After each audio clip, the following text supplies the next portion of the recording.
Peut-être tu as fait le plan d'être en couple et tu te retrouves seul. Peut-être le célibat, le deuil et le chagrin consument ta vie. Mais j'aimerais te donner un exemple en ce jour à suivre qui a pris sa solitude pour être une bénédiction pour elle. Et je te parle en ce jour d'Anne. Dans Luc 2, le verset 36 à 37, la Bible dit: il y avait Anne, une prophétesse, fille de Phanuel, de la tribu d'Aser. Elle était fort avancée en âge, ayant vécu avec un mari 7 ans depuis sa virginité. Veuve d'environ 84 ans, qui ne quittait pas le temple, servait Dieu en jeûne et en prière jour et nuit. Anne était une fille, elle était la fille de Phanuel, de la tribu d'Aser. 7 ans après son mariage, elle est devenue veuve. Ses amis qui ont été mariés ont eu des enfants, ont eu des petits-enfants, mais elle n'a pas eu cette chance-là. Mais elle n'a pas regardé à cela. Mais par contre, la Bible nous dit qu'elle est rentrée en intimité avec Dieu. Elle jeûnait, elle priait. À force de jeûner et prier, chercher la face de Dieu, elle est devenue une prophétesse.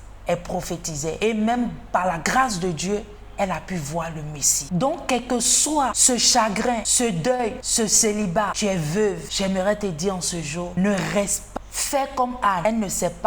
Elle n'est pas restée, elle ne s'est pas apitoyée sur son sort, mais elle savait qu'elle avait un don, elle avait un talent, qu'elle devait émerger. Donc en ce jour, ton don, ton talent doit sortir, tu dois faire quelque chose. Et Anne savait que si elle reste avec Dieu, tout ce qui était peur, tout ce qui était amertume, tout ce qui était stress, toutes ces choses qui devaient l'accabler, allaient fuir loin d'elle. Donc je t'exhorte en ce jour à rester dans l'intimité de Dieu, à jeûner, prier. Ta solitude peut être une bénédiction pour toi. Elle peut être une bénédiction pour toi. De la même manière, elle a été une bénédiction pour Anne. C'est possible qu'elle soit une bénédiction pour toi.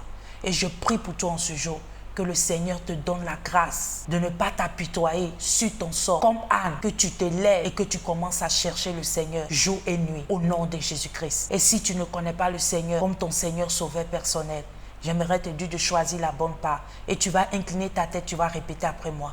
Tu vas dire: Seigneur Jésus, je viens à toi tel que je suis. Je sais que je suis un pécheur. Pardonne-moi et délivre-moi au nom de Jésus.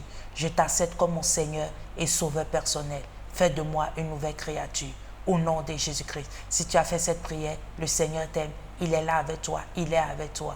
Et il continuera d'être avec toi. Sois béni et à très bientôt. C'était Vie Glorieuse avec Sena Moti qui dit: une vie glorieuse est une vie basée, fondée sur la parole de Dieu. Sois béni et à très bientôt. Bye bye.